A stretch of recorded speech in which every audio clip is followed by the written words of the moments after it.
بکن گرد و غبار از روی قرآن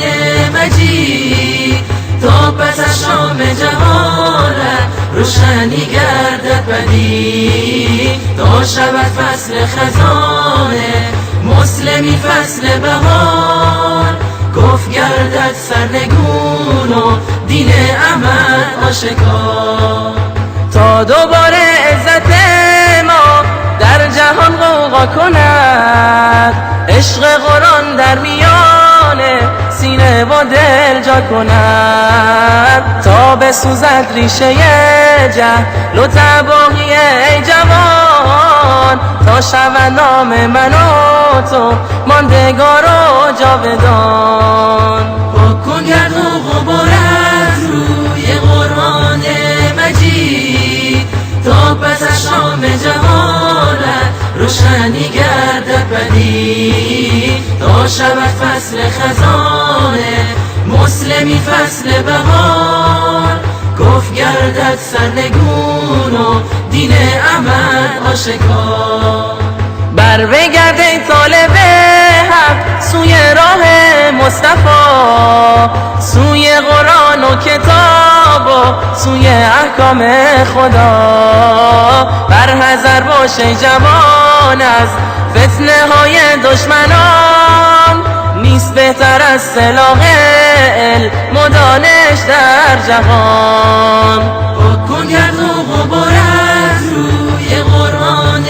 مجید تا پس از شام جهالت روشنی گردد پدید تا شود فصل خزانه مسلمی فصل بهار کفر گردد سرنگون و دین احمد آشکار دشمنان ما همیشه در رصدگاه و کمین تا که بستانند از ما سنت و قرآن و دین رهرو به راه محمد باش و اصحاب کرام باد بر آنها درود بی عدد هر صبح و شام بکن گرد و غبار از روی قرآن مجید تا پس از شام جهالت روشنی گردد پدید تا شود فصل خزانه مسلمی فصل بهار کفر گردد سرنگون و دین احمد آشکار رهرو به راه هدایت راه بوبکر و عمر راه عثمان و علی و